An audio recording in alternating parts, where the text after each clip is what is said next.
Jadi kalau di ebek itu ada istilah kan janturan. Iya, janturan. Guru sampai hilang kesadaranmu. Kalau menurut saya itu gambaran dari emosi si prajurit itu. Yang namanya orang perang kan emosinya kan keluar. Ebek itu pemuja setan.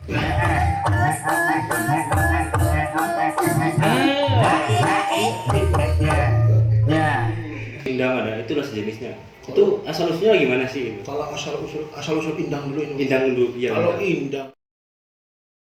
Kembali lagi di channel YouTube Buru Misteri Tanpa MKT. Nah, kali ini di konten ini kita akan bahas sebuah kesenian, adat, budaya.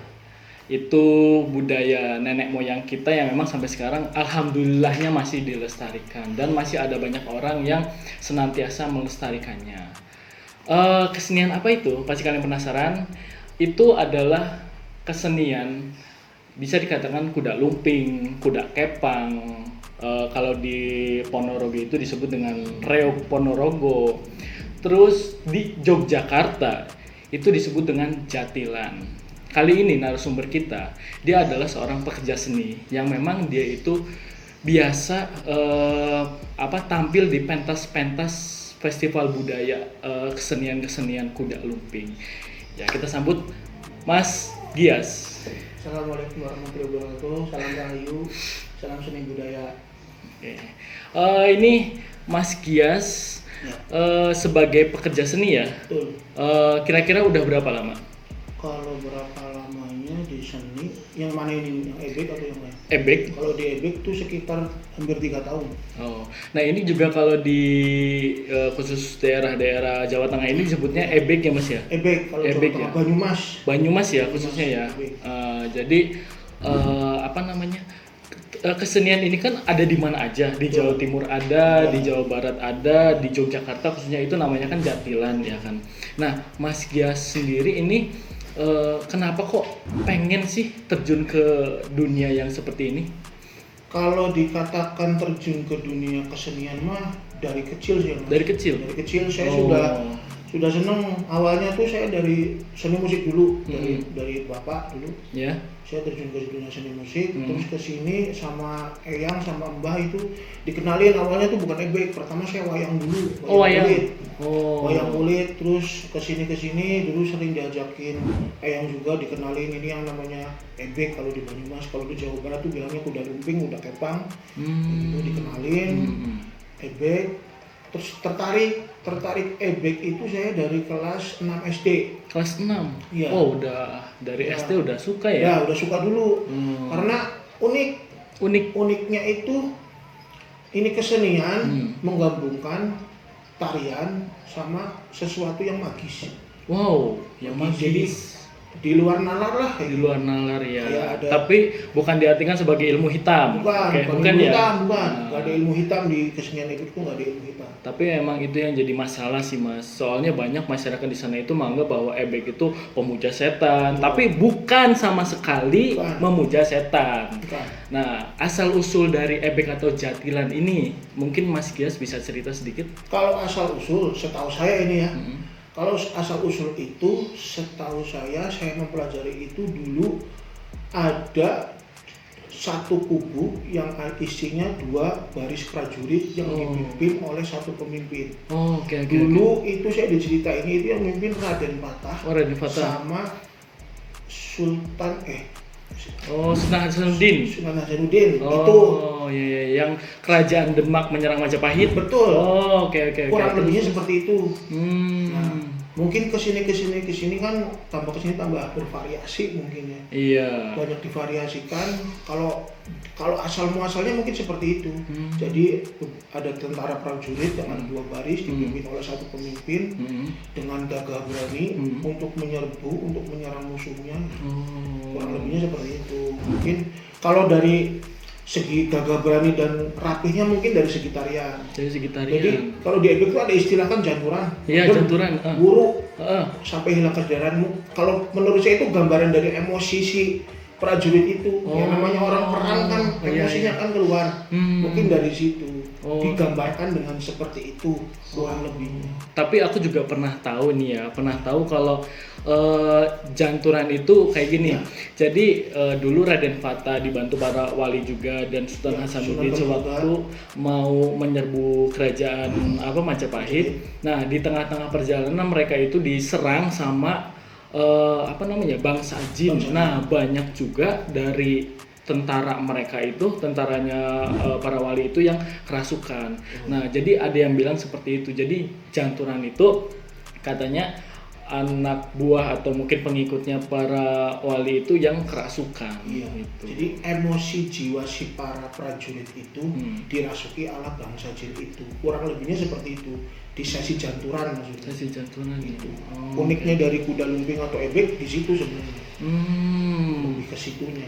Ya unik ya. Memang kesenian ini tuh kesenian yang sebenarnya luar biasa karena dari ceritanya aja bervariasi ya kan, bukan simpang siur tapi emang bervariasi. Dan ada pula yang mengatakan bahwa dulu kuda ini dijadikan sebagai kendaraan utama ya kan. Nah, terusan kenapa ini dinamakan kuda lumping?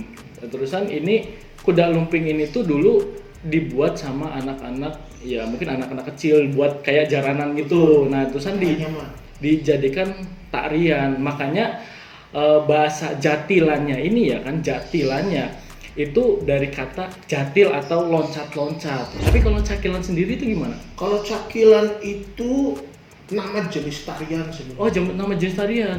Cuman kalau si cakil ini tuh nama pewayangan. Buta dia. Oh, ada dalam pewayangan? Ada, itu buta. Memang di tokoh pewayangan cakil itu memang seperti itu tariannya. Tegas, tugas, ya kayak gitu. Ada simbol dalam tariannya itu nggak? Kalau simbol pasti ada. Di setiap tarian-tarian kuda lumping pasti semua tarian punya maknanya sendiri. Jadi kayak tari Baladewa, tari pembuka itu. Jadi menokohkan seorang raja yang gagah berani. Wah. Itu kan ada tari Baladewa. Terus tari cakil juga itu tari buta. Tari buta cakil itu menokohkan bahwa seorang yang brutal pun bisa gagah berani gitu. Kurang seperti itu. Ada tari prajuritan gitu. Terus nanti juga ada janturan, yaitu janturan itu sesi terakhir harinya. Cakilan itu ada maknanya ya, Maknanya bukan cuma tarian biasa ya. Mungkin kalau sekarang tuh lebih dominan anak-anak pecinta seni penari-penari ebek lebih condong ke tari cakil karena menurut saya bagus sih. Bagusnya dalam arti tegas itu. Tegas. Terus juga bervariasi, unik. Keren lah kalau kata orang sekarang mah. Makanya itu sebagai tarian Bisa dibilang andalan sih, Mas. Andalan ya memang. Banyak yang meminta seperti itu. Oke, luar biasa.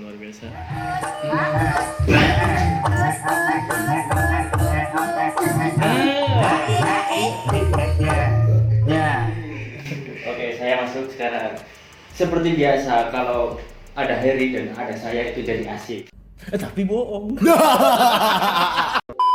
Ini Anda siapa? Saya itu yang punya channel ini loh. Oh, yang punya channel. Anda siapa? Ini berarti di situ gitu loh. orang yang sejenis jelangkung sebenarnya. Dia itu tidak diundang tapi datang ke sini.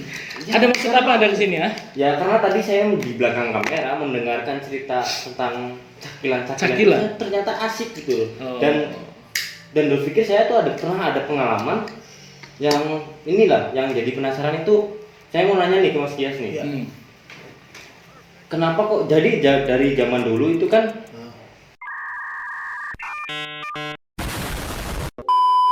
ebek atau kuda lumping tersendiri kan tidak ada sejenis atau indang atau kesurupan itu tersebut ya. Indang. Kalau pengetahuan saya gitu dari dulu ya zaman dulunya. Loh kok sekarang zaman sekarang kok ada isian, ada indang, ada itulah sejenisnya. Itu asal usulnya gimana sih? Kalau asal usul indang dulu ini. Indang dulu, iya. Kalau indang itu setahu saya, yes. Pokok indang yang saya tahu di kesenian kuda lumping itu ada indang cakil, memang benar tadi. Ada indang Baladewa, ada indang macan putih, ada indang kuda sembrani. Namanya macam-macam sih. Jadi sesuai panembahan yang dia datangin. Jadi seumpama nih, saya ngedatengin panembahan di Jatilawang seumpama, di Sangkerman tuh ada Mbah Rusdarium, assalamualaikum. di sana bukan ada yang nonton lah. Tapi berarti indang itu sejenis jin atau emang lembut itu? Dibilang jin ya mungkin sebangsanya ya, sebangsa lembut juga. Jadi intinya si indang ini menurut saya, kalau saya tahu saya itu nggak membahayakan. Jadi mereka juga ikut apresiasi buat kita untuk melestarikan budaya juga gitu.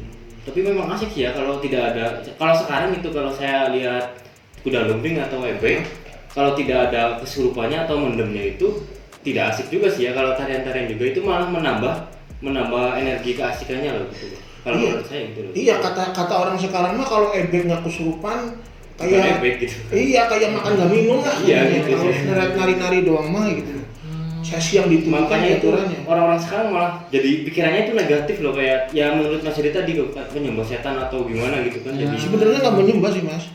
Kalau nggak tahu kalau rombongannya lain mungkin dari kesenian kuda kepang dari paguyuban lain nggak tahu mungkin ya. Kalau saya pribadi setahu saya penari-penari kuda lumping, penari-penari ebek sebelum melakukan pentas mereka biasanya melakukan ritual tersendiri. Kalau ritual yang kita jalanin itu lebih condong malah kita zikir dulu malah. Zikir dulu. Zikir Mas. Sekarang gini, badan kita mau dipinjam lah katanya, raga kita mau dimasukin sesuatu yang kita nggak tahu, nggak kelihatan kasat mata. Kita minta perlindungan lah yang di atas sama Allah lah, sesuai agama masing-masing gitu. Kalau di saya malah lebih banyak malamnya kita zikir dulu. Zikir dulu. Sholatnya jangan ditinggal. Mau nggak mau, kalau ada yang bilang ebek muja setan, ebek ilmu hitam, mungkin orang itu belum pernah merasakan, cuma lihat doang sih.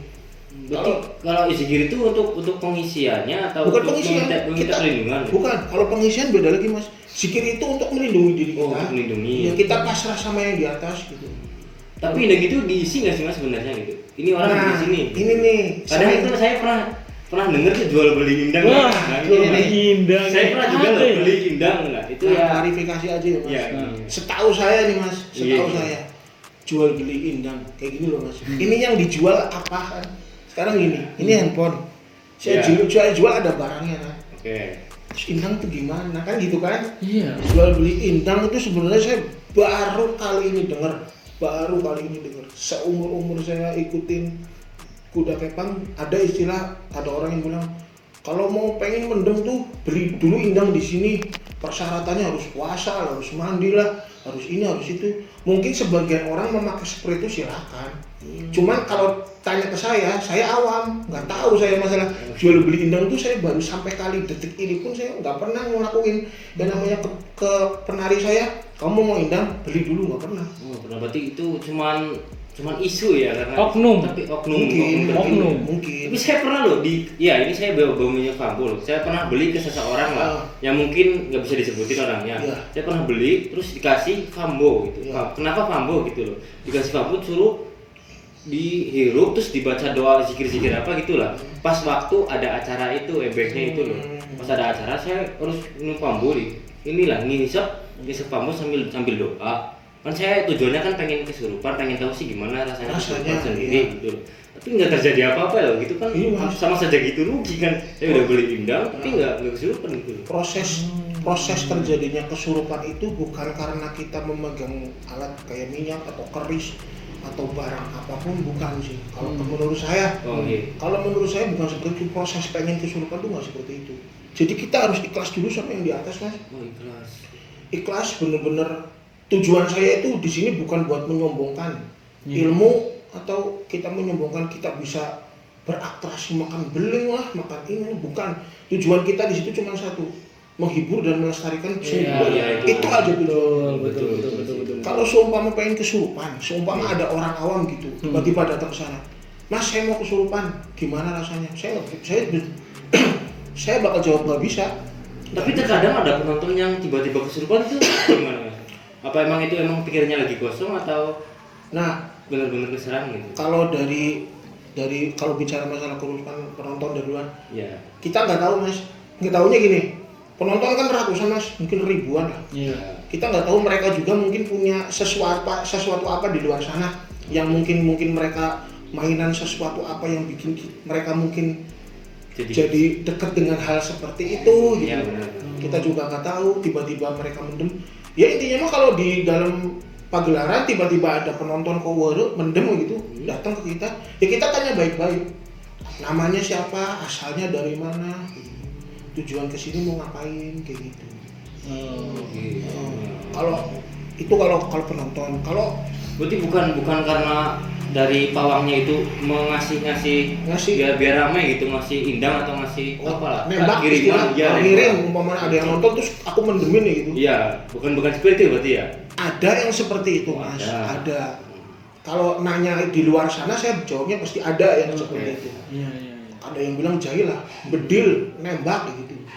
Kalau saya pribadi saya nggak berani gini Mas. Saya ada di pagelaran ebek itu, saya benar-benar sudah ngobrol sama penari saya. Kamu mau ikut pagelaran ebek?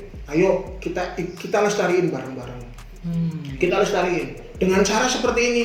Cara saya ingin melestarikan budaya seperti ini, dengan zikir, sholat jangan ditinggal kayak gitu kan. Kan itu wajib Mas. Iya kan? Soalnya kenapa sholat jangan ditinggal, zikir jangan ditinggal, yang sunnah jangan ditinggal? Karena wajibnya seperti itu, muslim kan? Ya kalau mereka orang muslim, tujuan kita kan di situ melestarikan budaya. Iya betul. Jadi kalau kamu sudah merasakan zikirnya benar, sholatnya benar, terus kamu punya niatan untuk melestarikan kebudayaan, orang yang mau bilang nganut setan nih, ilmu hitam nih, itu bakalan mikir 2 kali loh. Setannya di mana gitu.